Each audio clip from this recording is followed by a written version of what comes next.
E a Bíblia diz que essa é a fraqueza de Deus. Qual é a fraqueza de Deus? Ele amar. Mas essa fraqueza é mais forte do que a fortaleza de todos os homens. Deus ama, porque quem ama se fragiliza. Quem ama se expõe. Quem ama se torna refém do outro. Os tempos estão sombrios, todos os sinais estão sendo dados. Acorde enquanto é tempo. Jesus está voltando. Volte para ele antes. O mundo nos engana, mas a verdade é uma só. Deste mundo nada se leva. Não se deixe mais ser enganado pelos emissários de Satanás. Nosso propósito aqui neste canal é te convidar, todos os dias, para essa reflexão. Vai passar. Eu sei que essa luta logo vai. Reflexão do dia. Tá doendo, mas não vai querer. Efésios 6, 11 a 13. Não deixa esperar. Revesti-vos de toda a armadura de Deus, para que possais estar firmes contra as astutas ciladas do diabo. Porque não temos que lutar contra a carne e o sangue, mas, sim, contra os principados, contra as potestades, contra os príncipes das trevas deste século, contra as hostes espirituais da maldade, nos lugares celestiais. Portanto, tomai toda a armadura de Deus, para que possais resistir no dia mau e, havendo feito tudo, ficar firmes. Não se desespere, pelo amor. Deus nunca te deixará só, confie nele. Mas o Deus que me enviou aqui sabe de tudo.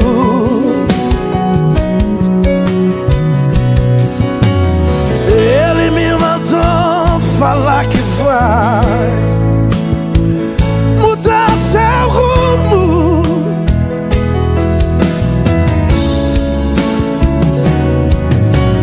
Ele está enviando consolo. Nós vamos falar sobre a mais alvissareira notícia. A mais contundente resposta de Deus. Jesus ressuscitou. Eu vou pedir a Hannah para ler para nós Lucas 24, de 1 a 12. No primeiro dia da semana, de manhã bem cedo, as mulheres levaram ao sepulcro as especiarias aromáticas que haviam preparado. Encontraram removida a pedra do sepulcro, mas quando entraram, não encontraram o corpo do Senhor Jesus. Ficaram perplexas, sem saber o que fazer. De repente, 2 homens com roupas que brilhavam como a luz do sol colocaram-se ao lado delas. Amedrontadas, as mulheres baixaram o rosto para o chão e os homens lhe disseram: por que vocês estão procurando entre os mortos aquele que vive? Ele não está aqui, ressuscitou. Lembre-se do que lhes disse, quando ainda estava com vocês na Galiléia.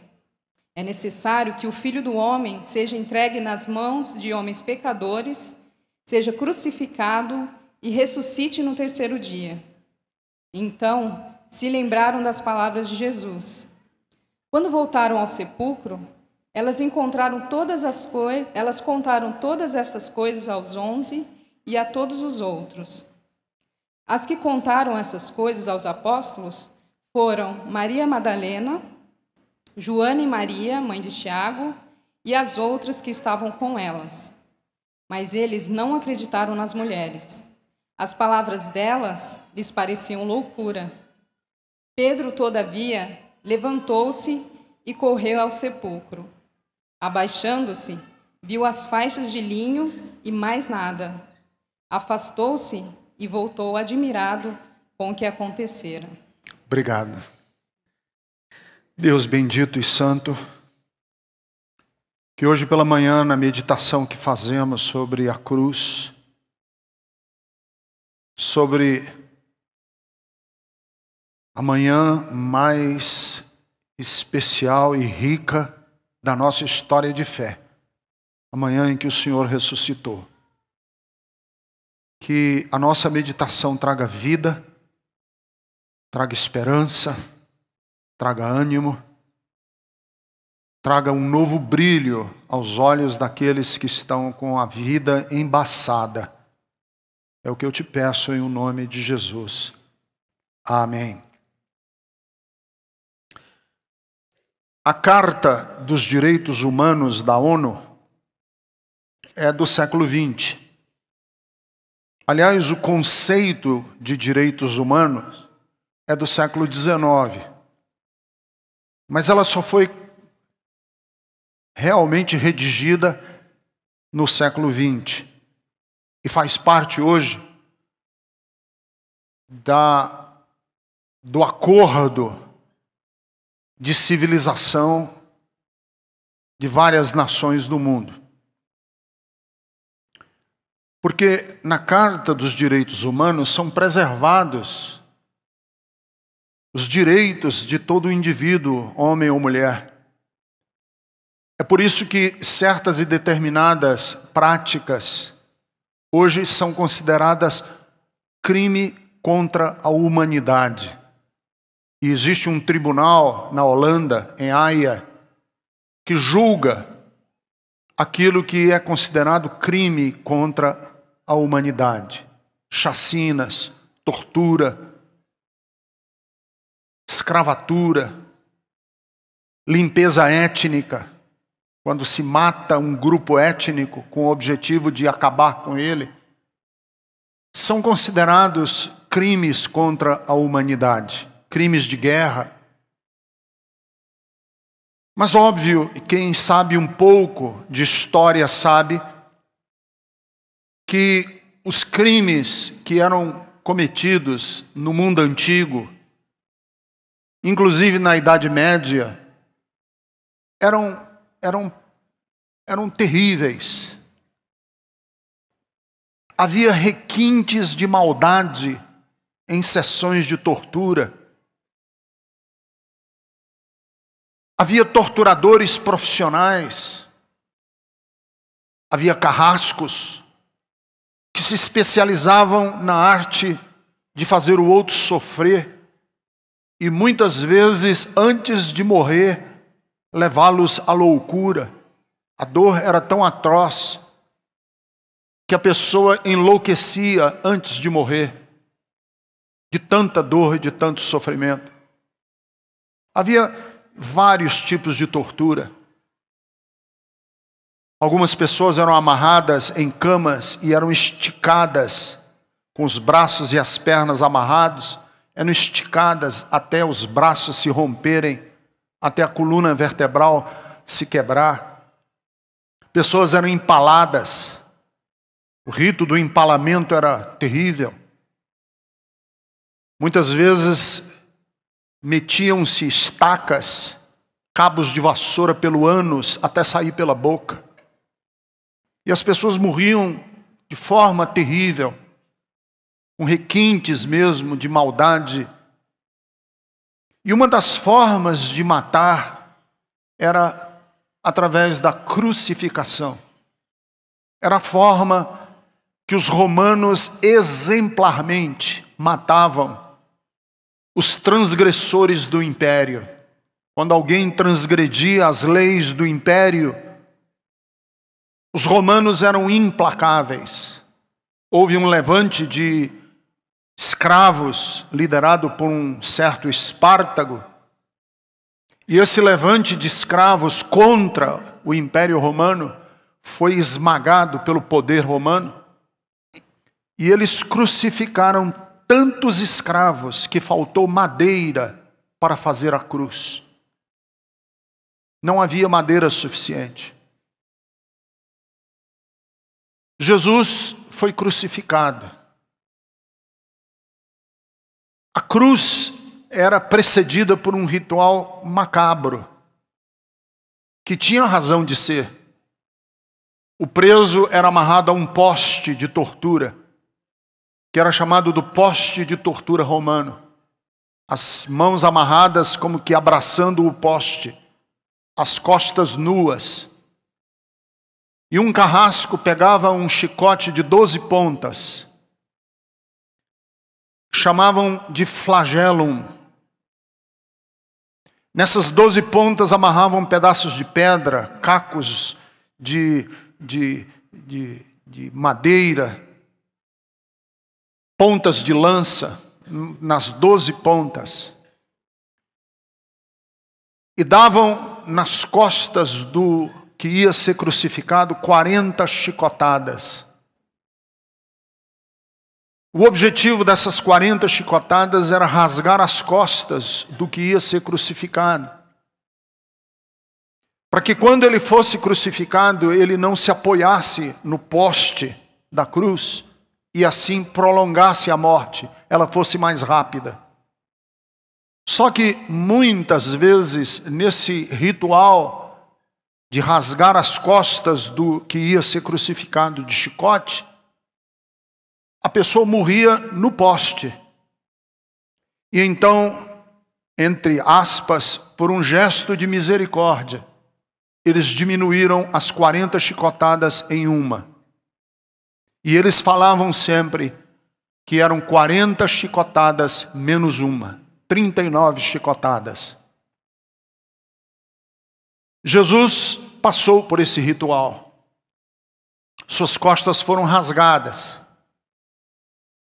Ele estava visivelmente debilitado, porque ele passou a noite sem dormir, sem comer. Ainda depois de ser açoitado com tanta veemência. Não só ele, os 2 ladrões também, que foram crucificados junto com ele.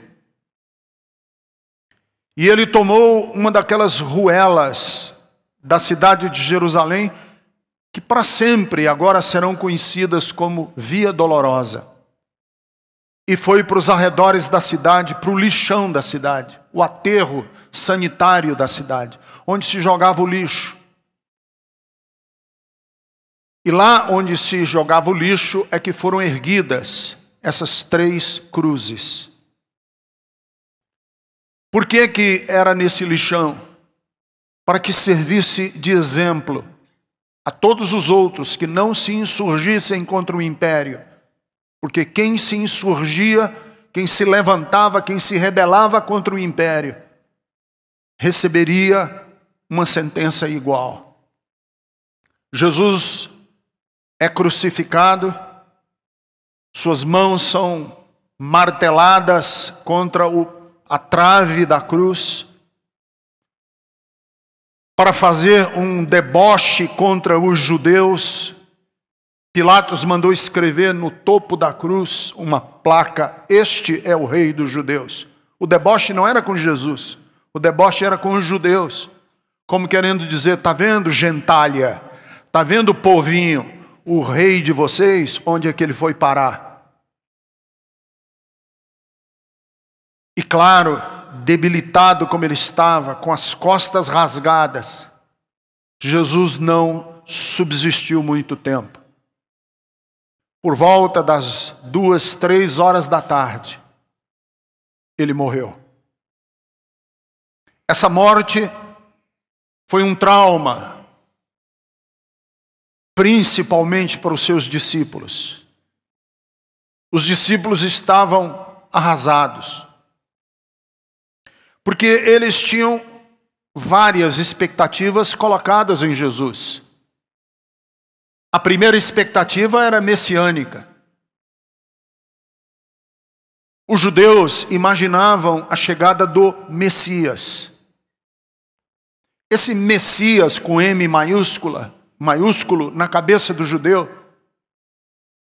comum, do povo judeu, esse Messias seria um líder guerreiro,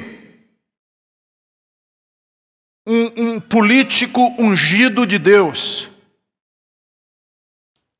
Eles acreditavam que o pequenino Israel, debaixo da liderança desse líder político, iria ser guindado, pinçado pelo próprio Deus a ser uma nação portentosa. Israel se agigantaria. E Israel minúscula com Deus seria uma espécie de encarnação de Davi contra Golias. Claro, eles viviam com essa ideia, com o mito do Davi enfrentando o Golias, e eles imaginavam, nós vamos ser como nação o Davi, e o Golias era Roma. E esse líder político vai reunir não só os exércitos humanos, vai reunir os exércitos angelicais, e nós vamos esmagar Roma. Vamos vingar os anos de opressão. Porque o judeu não conseguia tirar a cabeça debaixo da opressão dos países. Foram sucessões nações que oprimiram os judeus. Os babilônicos, os persas, os gregos. E agora os romanos, esmagando Israel. E Israel querendo esse líder, venha esse líder, chegue, volte. A glória de Israel. Imaginem, os discípulos tinham essa expectativa. Inclusive eu acredito pessoalmente que essa era a expectativa de Judas Iscariotes. Por que Judas traiu Jesus, na minha opinião? Na minha opinião, Judas traiu Jesus porque ele viu. Esse barco está fazendo água, ele não vai ser o líder político que a gente estava imaginando, ele não vai conseguir sobreviver ao Império de Israel e eu vou sair desse barco levando um troco. Eu vou pular fora, mas não vou pular fora de mãos vazias, eu vou levar um troco. E ele negocia a vida de Jesus por 30 moedas de prata. O judeu tinha essa expectativa política e os discípulos tinham e guardavam essa expectativa política e ele morre. Imagine a decepção. Mas além da expectativa política, o judeu tinha ainda a expectativa religiosa. Qual era a expectativa religiosa que o judeu tinha? Que Deus implantaria o reino dele de cima para baixo. O reino de Deus ia chegar pelas mãos do ungido. E qual era o tema principal da mensagem de Jesus? É chegado o reino de Deus. E os discípulos começaram a pensar, finalmente nós vamos viver num mundo justo. Finalmente nós vamos viver um mundo em que não haverá mais distinção entre pobres e ricos, todos vão ser um, em que a viúva não vai ser abandonada, em que o órfão não vai ser esquecido. Finalmente Deus vai trazer o reino dele de cima para baixo e vem pelas mãos do Messias. A força, o carisma do Messias, a unção do Messias vai estabelecer finalmente o bem na terra. E ele morre. E morre de uma forma trágica. Ele morre de uma forma ensanguentada.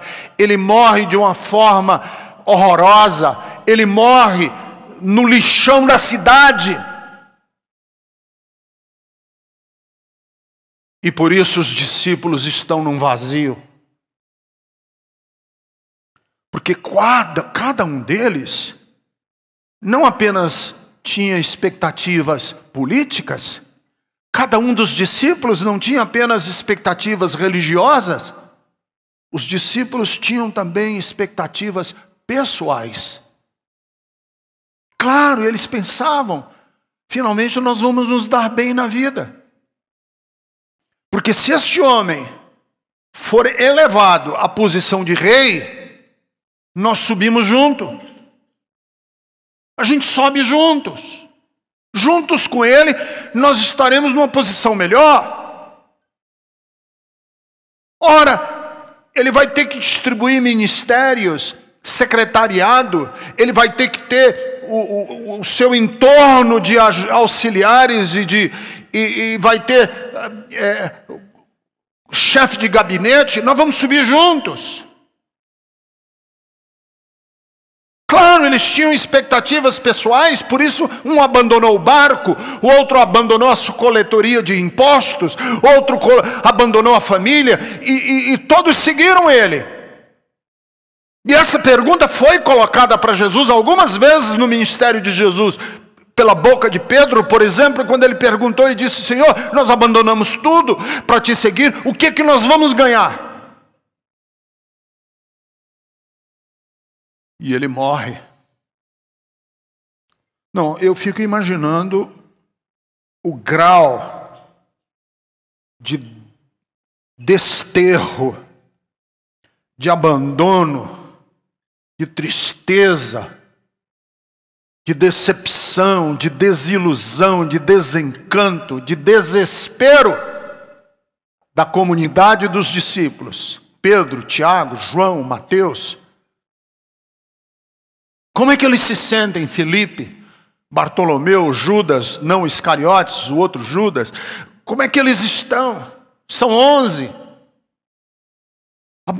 Sentimento de abandono, de tristeza. Tomé, como é que ele se sente? Algumas mulheres vão ao túmulo. Era costume naquela época, assim como é costume hoje na nossa tradição levar flores ao túmulo, naquela época era levar perfumes, essências aromáticas,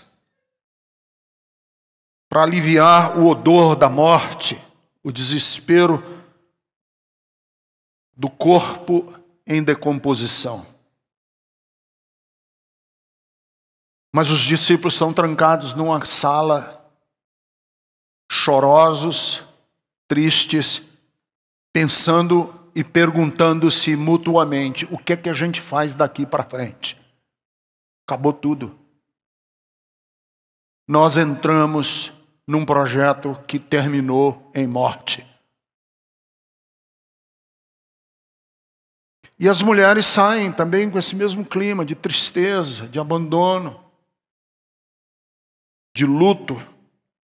Ele morreu, ele morreu, ele morreu. É a única frase que elas têm na alma. Quando elas chegam lá, foi o texto que nós lemos hoje. A porta do túmulo está revolvida e tem 2 cidadãos, 2 homens, 2 varões, em pé, ao lado do túmulo. Eles brilham. Elas não sabem o que fazer, baixam a cabeça e eles perguntam: por que que vocês procuram o vivente entre os mortos? Ele não está aqui. Elas deixam os perfumes lá, voltam para a comunidade dos apóstolos, batem na porta, eles abrem a porta e elas dizem: o Senhor vive. O Senhor vive. Imagine o impacto dessa fala aos ouvidos dos discípulos. Eles disseram: vocês estão loucas.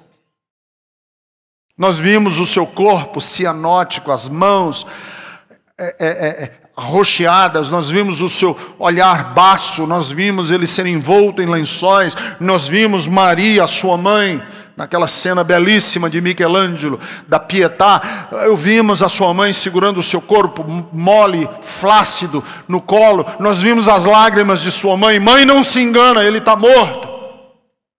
E vocês estão loucas. Mas Pedro, que era impetuoso, sai correndo na direção do túmulo e quando chega lá, realmente está vazio. Os lençóis estão no lugar, o lenço que cobria a cabeça está na pedra. E Pedro fica perplexo com esta notícia.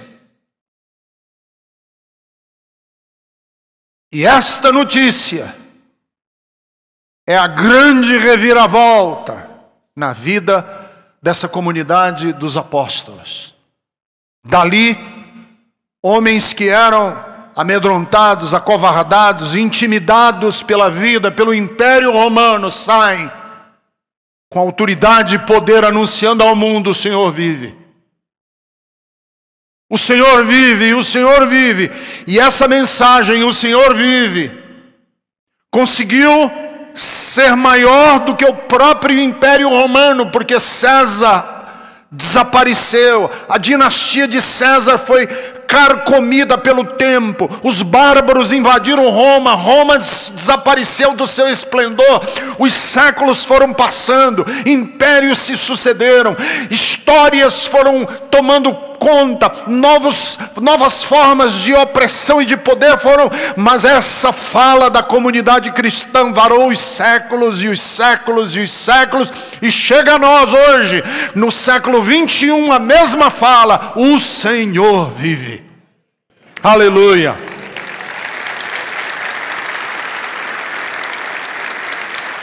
O que significou a ressurreição aos ouvidos de Pedro? O que significou a ressurreição aos ouvidos de Maria Madalena? O que significou a ressurreição aos ouvidos daquela pequena comunidade dos primeiros cristãos? Teve muito mais do que simplesmente um cadáver ter voltado à vida. Porque eu insisto, quando falo de ressurreição, eu não falo de um cadáver ter voltado à vida. Porque Jesus não foi um cadáver que reviveu. É uma outra qualidade de vida que ele demonstra para o mundo.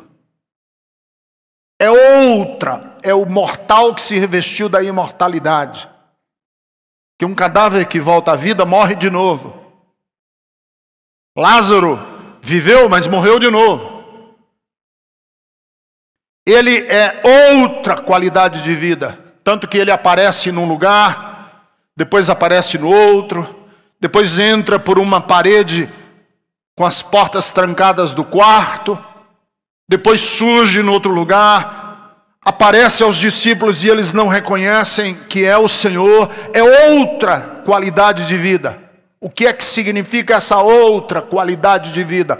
Quando a morte deixa de ser morte, quando o mortal deixa de ser mortal, quando o incorruptível deixa de ser corruptível. O que foi que significou para os discípulos essa mensagem? Primeiro, significou para os discípulos que Deus nunca está do lado do injusto. Nunca validando os atos do opressor. Jamais consagrando as iniciativas do tirano. Nunca. Que era a ressurreição? A ressurreição foi simplesmente o seguinte: opa, espere. O oprimido, o injustiçado foi vingado por Deus. No rito da cruz, tinha o opressor e o oprimido, o torturador e o torturado. No rito da cruz tinha o império, o poder político, e tinha o escravo, o vassalo. Quando Jesus ressuscita, ficou a mensagem nos ouvidos dos cristãos, e por isso é que eles saíram com tanta coragem pelo mundo. Deus, naquela hora em que ele estava sendo crucificado, não estava com o mal, não estava com o torturador, não estava com o opressor. Deus estava com o oprimido. Se a tendência é acreditar que a riqueza é sinal da presença de Deus, de que o rico tem a bênção de Deus, na cruz Nós vimos o pobre ser crucificado, porque ele nada tinha seu. A única coisa que ele teve era uma capa, e que foi sorteada pelos soldados ao pé da cruz. E essa cena me marca. Eu fico apavorado de imaginar que tem aqui um homem sendo crucificado num rito grotesco, e os soldados frios, indiferentes, cínicos, estão jogando dado, estão jogando loteria, estão premiando a capa do homem que está sendo crucificado em cima deles. Pois bem, Deus não está com aquele que oprime, com aquele que parece que tem toda a glória do mundo. Deus está com o oprimido. E como é que eu sei que Deus está com o oprimido? Porque Ele ressuscitou. Se a tendência é acreditar que o poder político avaliza o poder divino, Deus está com o desacreditado, com o marginal, por aquele que o poder político exilou, por aquele que o poder político discriminou. Deus está com ele. Como que a gente sabe que Deus está com ele? Porque foi ele que ressuscitou. Se a tendência é acreditar que o bem-sucedido traz a bênção do céu sobre a sua vida, Deus está com o abandonado, está com aquele que está rodeado por ladrões da pior espécie. Esta é a notícia que as mulheres trazem para a comunidade dos cristãos primeiros. O Senhor vive. E divulgue-se essa notícia pelo mundo afora. Mulheres abandonadas, homens que foram injustiçados pela vida, gente que foi discriminada, gente que passou por tortura. Jamais pensem que Deus estava com o torturador. Jamais imagine que Deus estava com aquele que tem o poder de oprimir nas mãos. Deus está com o oprimido. Porque muita gente me pergunta às vezes assim: pastor, às vezes eu não sei de que lado ficar. Porque uma pessoa fala de uma coisa, outra fala de outra. Uma pessoa me fala de um poder, outra pessoa fala de outra. E eu não sei que lado eu tenho que ir. Para que lado eu vou? Eu digo sempre assim: escolha o lado do fraco. Porque é com ele que Deus está. Escolha o lado do injustiçado. Porque é lá que Deus está. Como que a gente sabe que Deus está do lado do fraco, do injustiçado? Porque aquele que foi oprimido, que olhávamos para ele que nenhuma beleza víamos, de quem os homens viraram o rosto, segundo Isaías capítulo de número 53, é com ele que Deus está vingando a sua sorte. E como é que a gente sabe que Deus vingou a sorte de Jesus? Deus o ressuscitou dentre os mortos.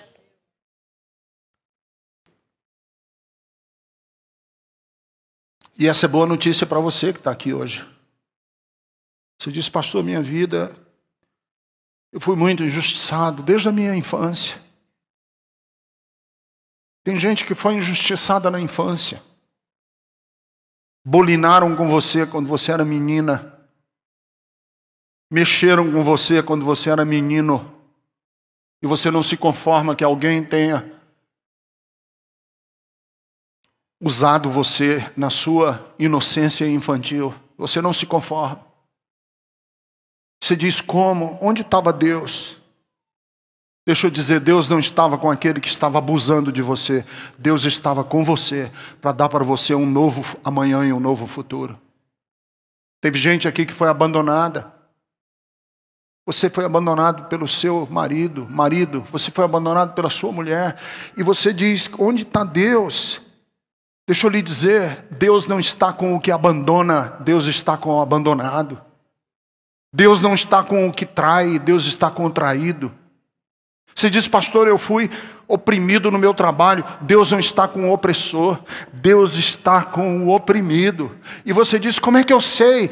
A cruz nos mostra isso. O oprimido, o mais oprimido de todos, Deus vingou a sorte dele para que todas as gerações, em todos os séculos, saibam que Deus está ao lado do que sofre e não do que faz sofrer. A segunda coisa importantíssima que a ressurreição traz aos ouvidos dos discípulos é que Deus não se prova ao mundo através da manifestação do poder. Deus se prova ao mundo no compromisso de amar, mesmo ao custo da própria vida. Nós erroneamente acreditamos que o melhor testemunho de Deus é o seu poder. A gente acredita, nós os religiosos, e isso está errado, que a melhor forma de revelar Deus ao mundo é fazendo com que as pessoas se convençam do poder de Deus. Que se a gente convencer o mundo que Deus tem poder, multidões vão seguir Deus. Mas é precisamente o contrário que a Bíblia mostra. A Bíblia mostra, em diversas circunstâncias, que quanto mais exuberante for a demonstração do milagre, menos fé. Quanto mais maravilhoso for o milagre, menos atenção das pessoas. As pessoas podem até ficar admiradas com o milagre, mas nenhum milagre que aconteceu na Bíblia gerou compromisso das pessoas. Pelo contrário. Os milagres no deserto que Moisés fez estão lá, não para a gente acreditar que Deus tem poder de abrir o mar vermelho, de fazer cair maná do céu, de transformar a água amarga em água doce, em fazer parar o sol no meridiano, em fazer um rio estancar como uma parede para as pessoas passarem a pé enxuto, derrubar muralhas no grito. Não, esses relatos estão na Bíblia para mostrar categoricamente que eles foram incapazes de gerar amor no coração das pessoas que conviveram com esses milagres. Nenhum compromisso nasceu desse milagre, pelo contrário, endureceu o coração do povo. E a grande mensagem da Bíblia é uma só.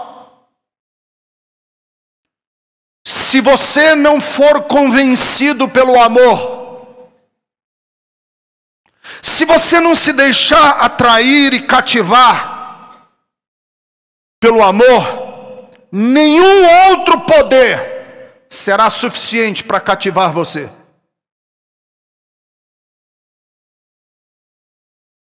Se o seu compromisso com Deus não nascer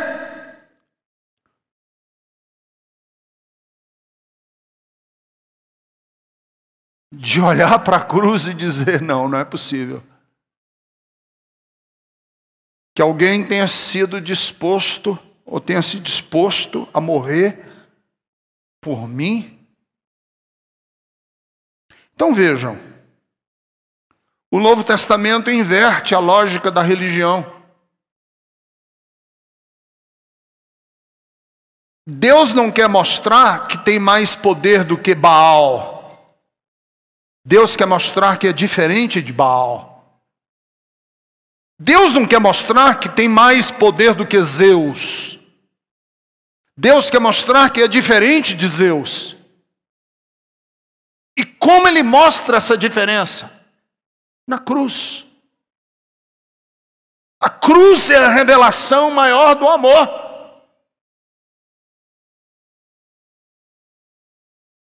Ele morreu.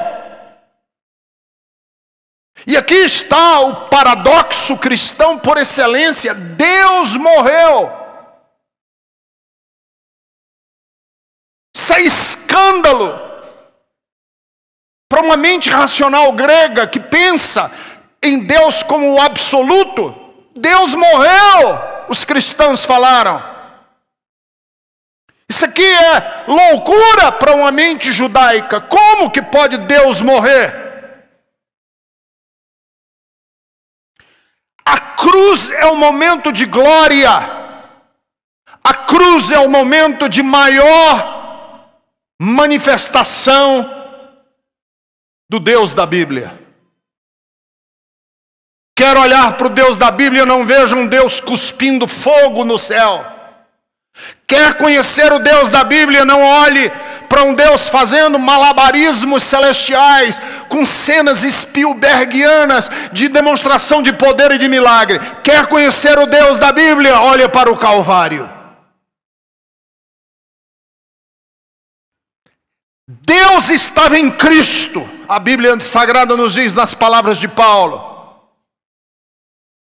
Jesus disse: quando eu for exaltado. E quando ele diz quando eu for exaltado, ele não estava falando em ser recebido pelos anjos no céu e coroado em glória como Senhor dos senhores. Quando eu for exaltado significa quando eu for levantado no madeiro da cruz. Quando eu for levantado no madeiro da cruz, eu atrairei todos os homens a mim mesmo. Ora, a cruz é a manifestação do amor. Do amor de alguém que prega uma mensagem tão radical e chama a gente a um estilo de vida tão diferente, que esse estilo de vida implica na sua própria morte, e ele não desiste e vai até o fim. A morte de Jesus na cruz é o momento de maior glória da manifestação de Deus entre os homens. O que temos na cruz não é o poder manifesto de Deus. O que temos na cruz é a fragilidade de Deus esboçada na morte de Jesus. Claro, no Antigo Testamento nós tínhamos homens fortes, inspiradores, mas não é a força da fé do pai Abraão que Jesus vive. Jesus vive a fragilidade de Abraão quando fica refém das opções de Ló. Não é a força de Moisés que Jesus encarna, é a fragilidade de Moisés diante da dureza do coração do povo. Jesus não é a encarnação triunfante de Davi. Jesus não é o Davi conquistador e guerreiro que derrota o Golias. Jesus é o Davi que chora os seus caminhos tortos e a sua família que não quer ouvir o Pai. Jesus está muito mais próximo do Elias na casa da viúva de Sarepta, que depende dos favores de uma viúva, do que do Elias que faz fogo cair do céu. Jesus está muito mais próximo da metáfora viva que é o profeta Oséias, traído pela sua própria mulher.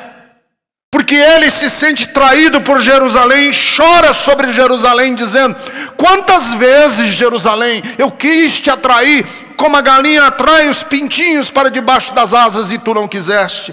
Jesus é muito mais o profeta Jeremias, que derrama lágrimas e tem um livro de lamentações, do que dos profetas que fazem grandes milagres e grandes manifestações de poder. O que é a cruz do Calvário? A cruz do Calvário é o amor levado às últimas consequências. É Deus mostrando o tanto que Ele nos ama. E se você não se convencer por esse amor, você não se convenceria por nem que anjos do céu viessem trazer boas notícias para você. E a mensagem da cruz é essa: que Deus nos amou com tamanha radicalidade, que um amor tão grande não pode morrer, um amor tão grande não tem fim, um amor tão grande não fica na sepultura, e por isso Ele ressuscitou dentre os mortos, para que nós saibamos que o amor de Deus perdura e vai perdurar pelos séculos dos séculos.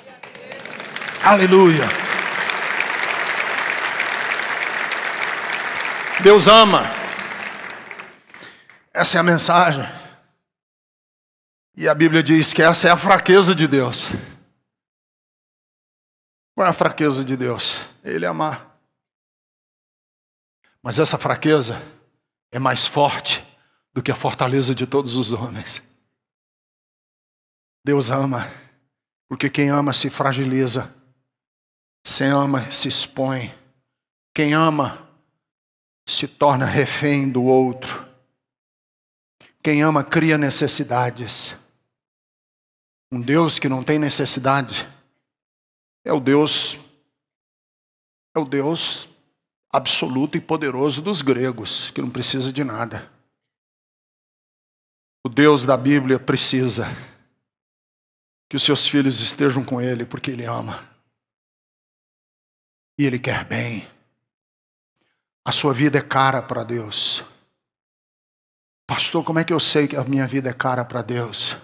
Jesus morreu na cruz do Calvário. E por último, e eu vou encerrar, a cruz foi sinal de escárnio. Mas a ressurreição é prova do perdão. É interessante porque, de novo, eu fico pensando no nó na cabeça dos discípulos. Ora, vejam, Ele morreu, as mulheres chegam com a notícia de que Ele vive, os sonhos mortos, os sonhos amortecidos revivam com outra força. Opa! Epa! Se Ele morreu e Deus o ressuscitou, prepare-se, Roma, agora é a hora. Agora Ele se vinga. Agora nós vamos arrebentar. Agora, cada soldado daquele que deu a martelada nas mãos dele, aquele carrasco que rasgou as costas dele com a azorrague, prepare-se, que Deus vai fazer pinicadozinho da sua vida. Deus vai mandar um anjo e Deus vai arrancar cada unha sua. E quem vai arrancar é o anjo, cada unha. E vai meter um estilete debaixo das suas unhas para você gritar pelo mal que você fez. Porque Ele vive. Pilatos, você com arrogância achava que você tinha acabado com Jesus. Você não acabou não. Deus ressuscitou, Pilatos. Se prepare. Que agora é a hora da vingança. Eu fico imaginando a expectativa do primeiro encontro deles com Jesus ressurreto.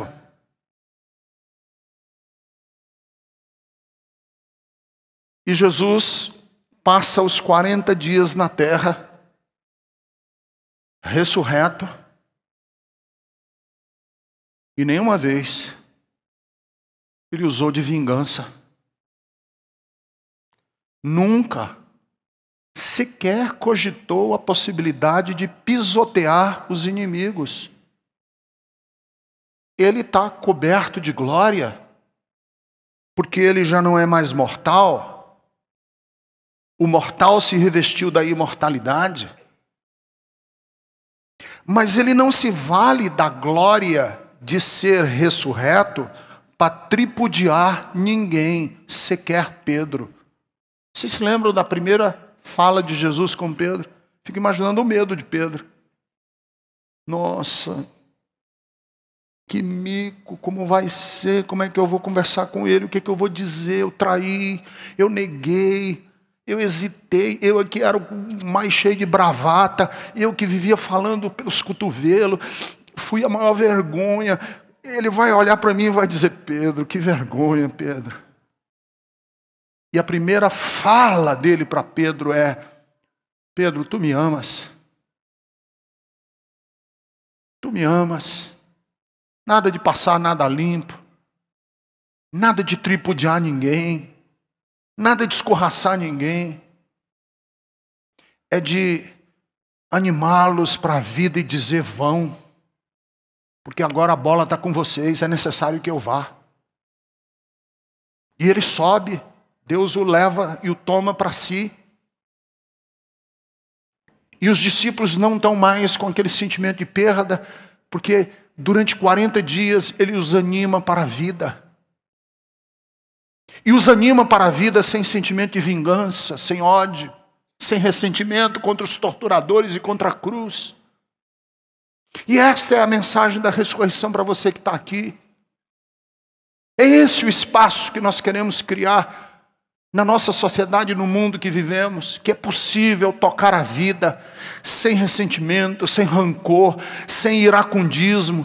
Não é necessário viver uma vida de ódio, de constantes reclamações, de sentimento de vingança. Eu ainda pego, eu ainda destruo, eu ainda vou pisar nele. Não, não, não. É possível a gente começar a vida numa outra dimensão, que é a dimensão da ressurreição que Jesus trouxe para nós. É possível. Vão, espalhem as boas notícias do reino.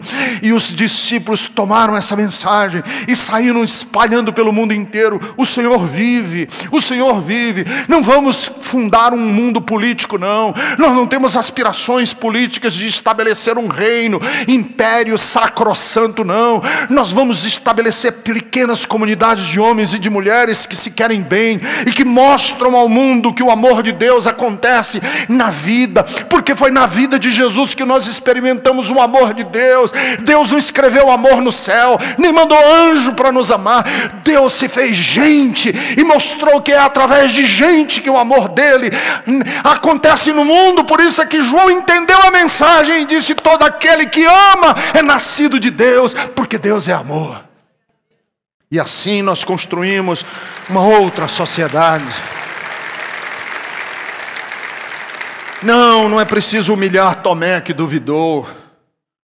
Não é preciso humilhar os discípulos que bateram a porta na cara das mulheres porque não acreditaram e chamaram as mulheres de loucas. Não, não, não. Vamos falar da chegada do reino.